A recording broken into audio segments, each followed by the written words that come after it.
In the wake of the horrifying terror attack that left more than 45 residents of Walker's Avenue homeless, Prime Minister Andrew Holness has pledged to expedite the process of rebuilding their homes. The attack, carried out by armed gang members who set fire to the homes under the pretext of apprehending a wanted individual, has left the community devastated. During his visit to the beleaguered community, Prime Minister Holness expressed his deep concern for the affected residents and vowed to prioritize their housing needs. He stated that Walker's Avenue was already earmarked for improvement as part of the social housing program, but the recent tragedy has prompted the government to fast-track the building process. I also give the commitment that the 11 houses, structures that were destroyed, that they will be repaired. If the objectives of the terrorists is to displace the people here so that they could possibly import who they want in the area, they will not have that comfort. Absolutely. They will not have that victory. We will rebuild the structure so that the people who are here can be regularized and have a good life and living condition. We will never allow them to win.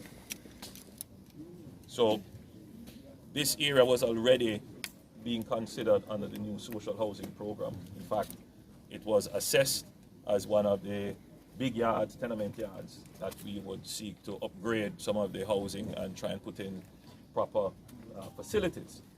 That process will be fast-tracked. So if the criminals thought they had won, they would be sadly mistaken. We would also want to engage a process of peace in the area.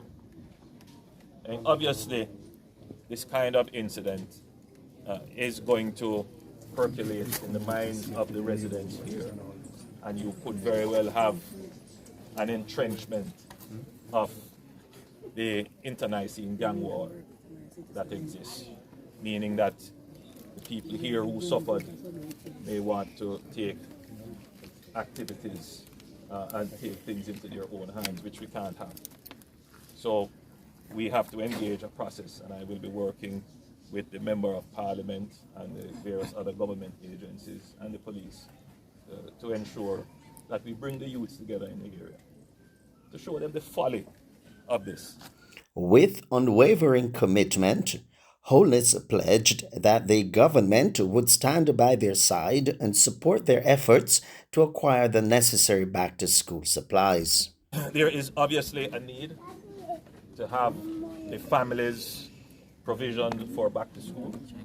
So I give the commitment that the government will provide fully for the families who have been displaced so that they are able to return to school.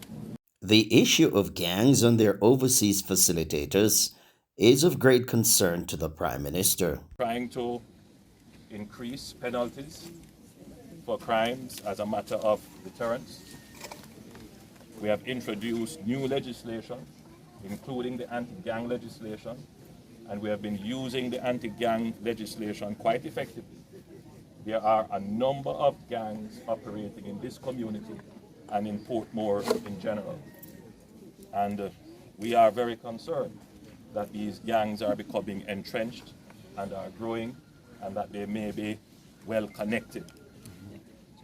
And therefore, we have to take a kind of different strategic approach to some of these gangs, because there is obviously a high level of facilitation occurring, which makes them feel a sense of being emboldened. And therefore, that level of facilitation and that level of connection has to be properly investigated. So not only should the actual street criminal be interdicted and dealt with, so too should the people who facilitated.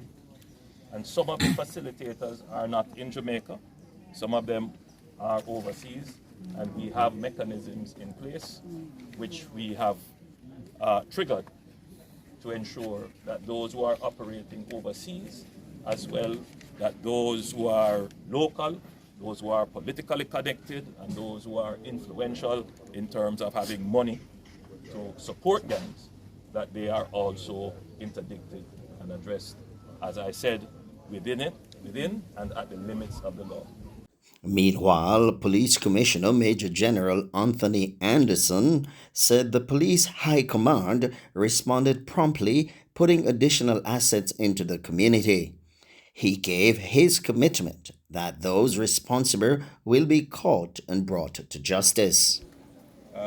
Immediately, we were in touch with the team from over here from the St. Catherine South Division and pushed additional assets into the space, both from us, from other police formations, but also from the Jamaica Defense Force. So that has been holding since. We have been after the people who did this, and we understand that in among the people were not just men who came over, but also women who are willing to come over and burn out other women and children. But that's indicative of the sort of threat that we have been facing as a police force, and we'll continue to do so. We're up to the task. We will go and find these people. We already engaged some of them this morning. They managed to escape, but we will be on them. We have identified a number of them, and we'll be following up on that. Some wanted persons will be put out on Wednesday. A series of wanted persons who are involved in exactly what happened here. This is, as the member of parliament said, this is an act of terror, and I don't know how else one could describe this. And the fear in the people here is palpable, but it doesn't just stop here. It extends beyond here, because if people can be in the country, in Jamaica, and being burnt out of their home like this, then this is something that we can only address in the most forceful fashion. And that was Cover Story. Tune in again next time for another edition of Cover Story. In the meantime, like, subscribe, share, and comment.